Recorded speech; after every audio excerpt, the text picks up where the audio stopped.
ScouterStan.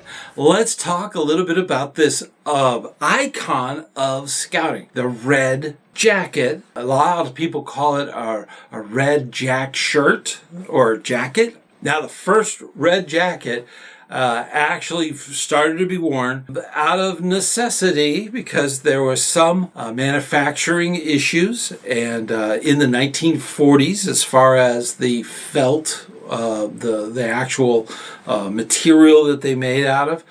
Felt was an inner lining on some of the really old ones from the 40s. They also had, it's a wool jacket, so it's extremely warm, and it's lined.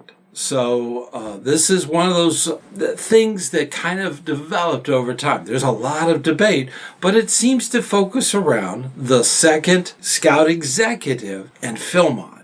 And there's debate about it, okay? and that whole thing is just, it's outside the realm of where it all, the actual choice.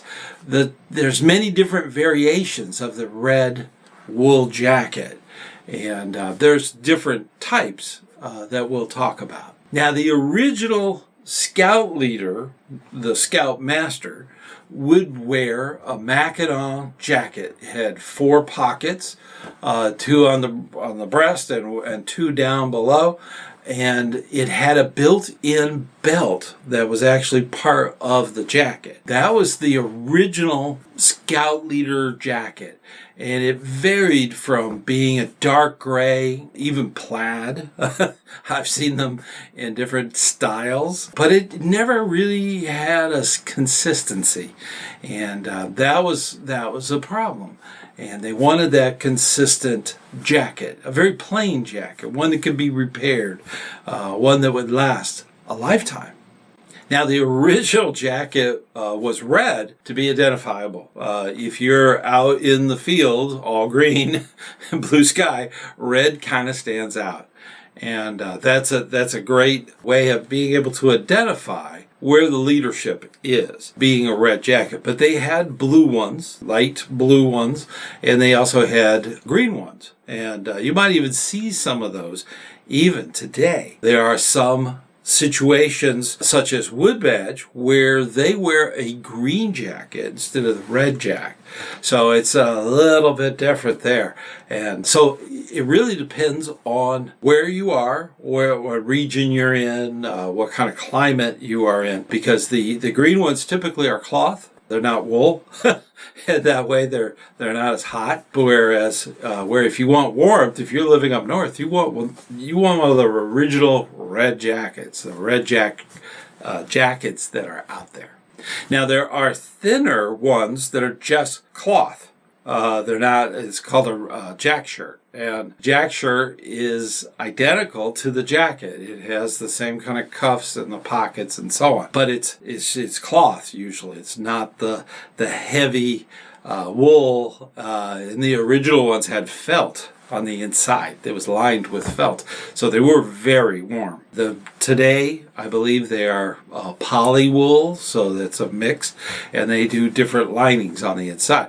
But it varies from region and area to area. Now, the red jack shirt and the red jacket actually varied depending on the scout or the scouter. Scouts typically wore the jack shirt, and this is purely because the wool jackets are expensive. They've always been expensive, and it's a part that you don't want to outgrow. So they would often do a jack shirt, and they could wear that over something, and then eventually get the wool jacket as an adult.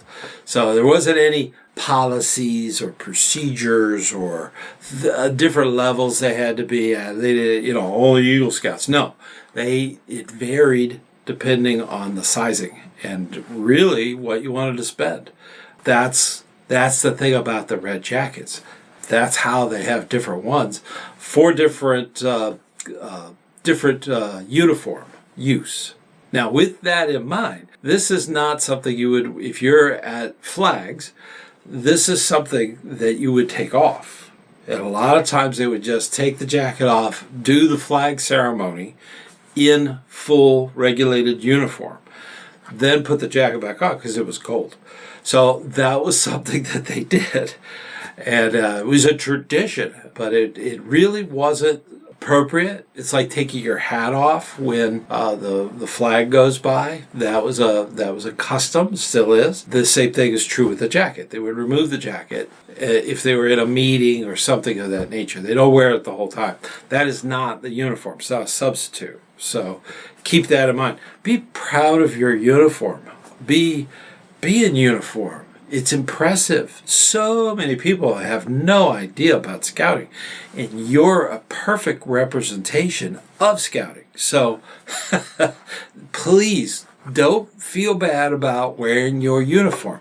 Be appropriate. You don't wear uniforms into inappropriate places. But if you have to stop by the grocery store to pick up a bag of ice for a meeting or something that they're going to have, just walk in there in uniform. Answer questions. It's a great way to recruit. So there's a lot of things about wearing your uniform and being proud of your uniform. That's a great thing. Now, the historical role of the jac-shirt or the red jacket kind of depends on your region. If you were in the South, especially on the American Gulf, that is... it's just too warm for a jacket most of the time of the year. But I live in Central Florida, and I'll tell you right off, it gets darn right cold. So a red jacket is a nice thing to have from time to time. Now up north, you may be wearing that jacket the entire fall and into the winter. And sometimes in the winter, it's just not heavy enough.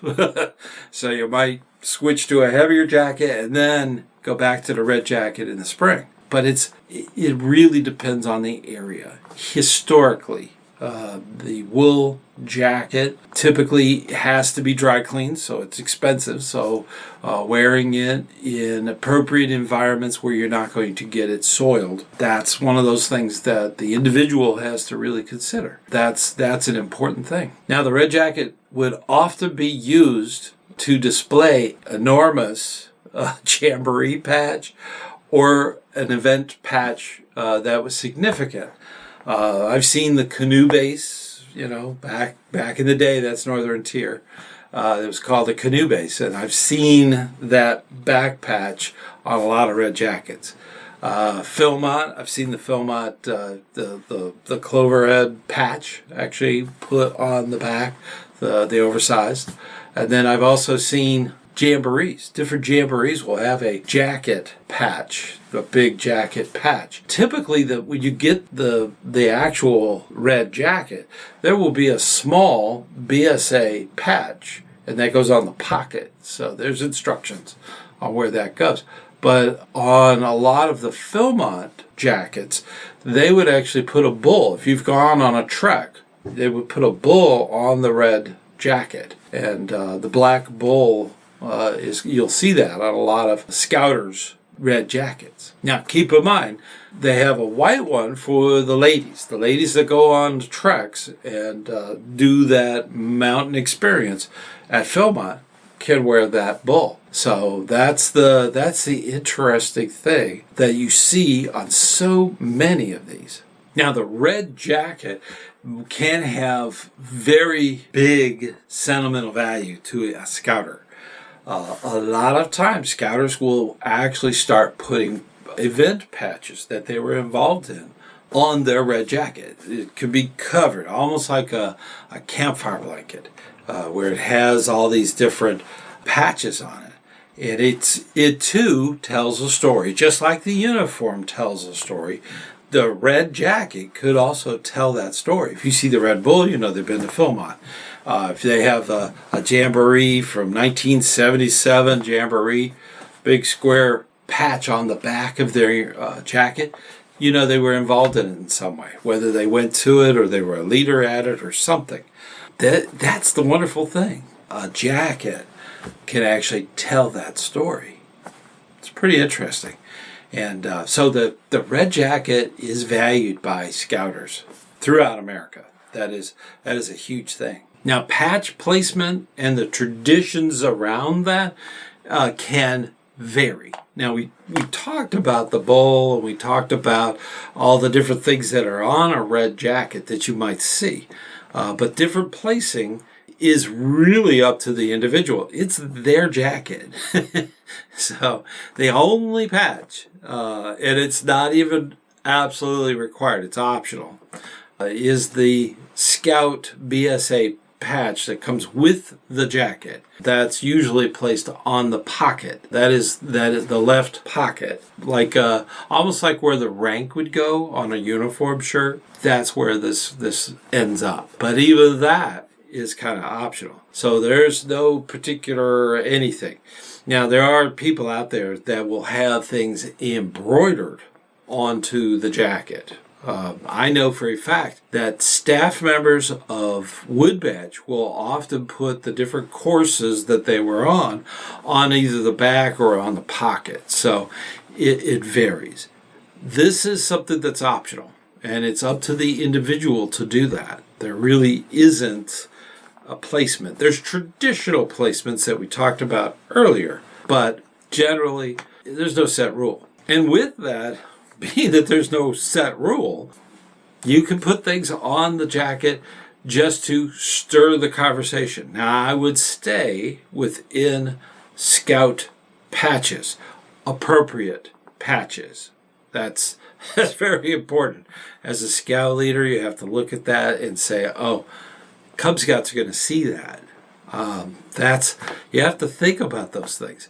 So it's the jacket should be appropriate to be seen by everybody, but it should be scouting related. Because if there's no rules, you can put anything you want on it. But you got to keep that in mind, that others will see that, and if that story is inappropriate, then you're going to have a problem. Same thing's true with a camp blanket. If you have all those patches on a camp blanket, you have to be prepared to talk about them.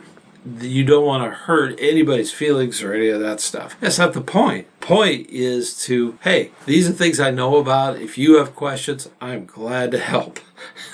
That's the wonderful thing about the story that a uniform, a red jacket, or even a campfire blanket can tell. Hey, before we go any further, I want to make sure that you know that you are invited to the campfire chat meeting we have each month on the first Sunday night at 9 p.m. Eastern. We get together around the campfire and talk about all kinds of scouting issues, and you have a reserved seat in the chat where you can ask questions of anyone on the live show. So you don't want to miss it.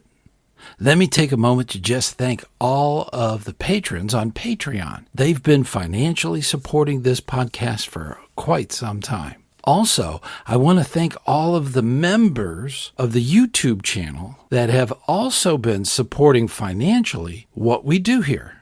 If you have a moment, you can definitely check us out at ScouterStan.org. Okay, now that you got the information, let's head on back.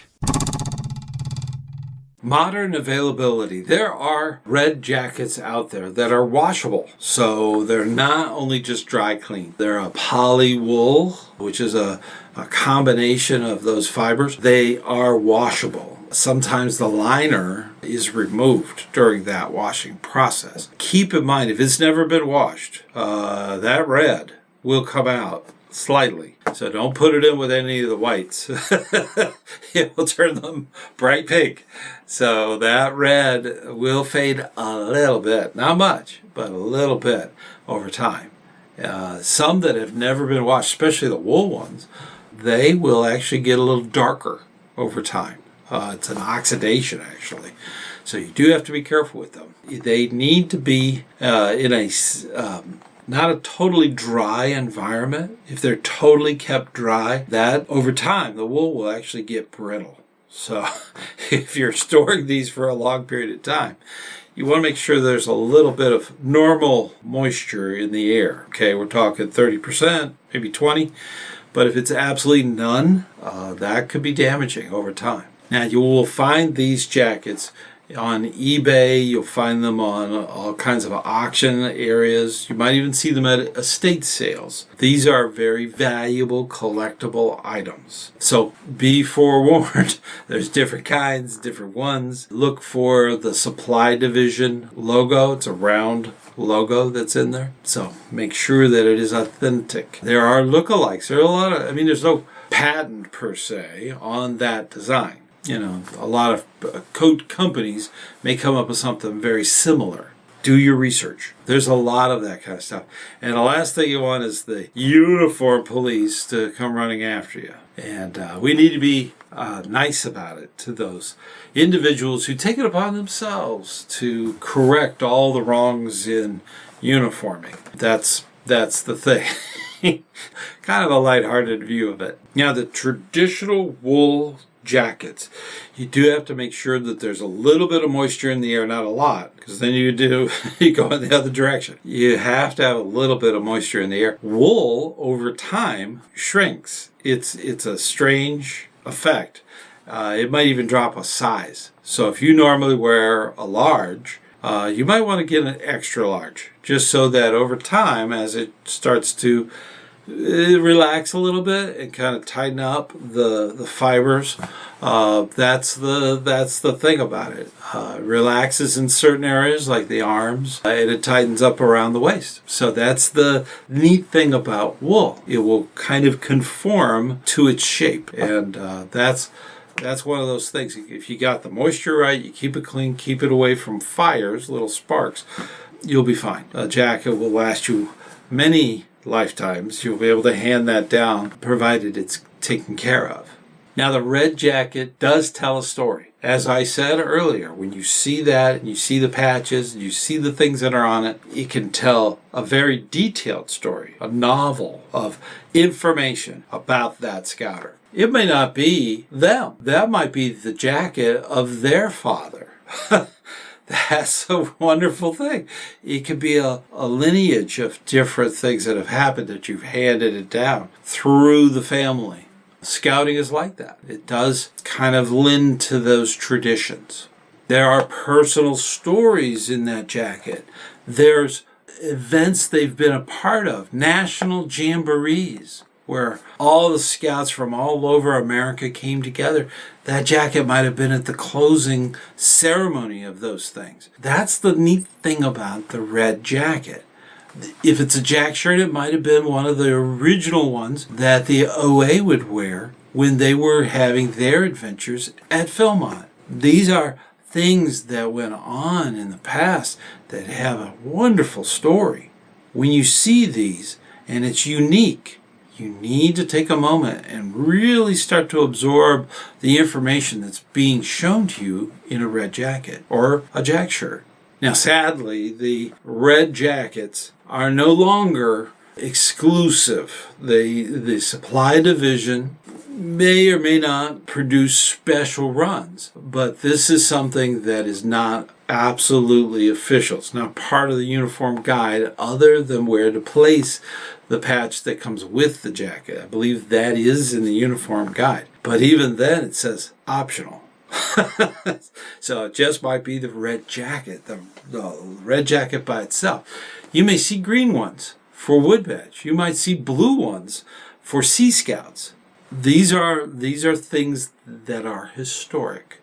But look into it. The red jacket is probably the most common. You're going to see that a lot, especially when you see a bunch of old-timers, old scouters around. A lot of them will be wearing a red jacket. Now, things change in scouting. There might come a day when the red jacket is actually more formally regulated, or suggestions in the guide to where things go on that jacket. But for right now, it's optional. All of it is very optional. There's traditional placements, but nothing required. There would be nothing for bandana to be sewn onto it, okay? or a neckerchief, or a merit badge sash, or something like that can be actually included as part of the jacket. There's things you could do like that, and that would definitely tell a story. But there are traditions, And typically even the polywool jackets, the washable wool, those are expensive. So you really don't want to mess them up with a bunch of patches you really don't care about. You want to put things on there that have deep and meaning, and that's the thing about scouting. We do that kind of thing. And we work so hard with our scouts and scouters that we should make sure that they have an opportunity to really put those things on a jacket and be proud of it. Scouting is a wonderful thing that we all enjoy, that we all do. And I'm so glad that you're getting so much out of these lectures about scouting. We have a lot of them online. So please take some time and look through them. There's definitely going to be something there that you didn't know. There's a lot of information. And my own take on things too. So definitely, if you have a moment, definitely look through it. And we do a lot for our scouts, so keep that up. It can be trying. We're in this for the long run. We can do this. It's something that is near and dear to my heart. And I definitely want to make sure that you know that I care. And I want you to know that if you put a comment down there, I've got a red jacket, I'm going to definitely give you a thumbs up. Okay? So definitely take a moment, place a comment in. I love to hear from you. So keep up that good hard work. We're going to do a lot of new things next year. So keep on our channel. Until next time, I'll see you on the trail.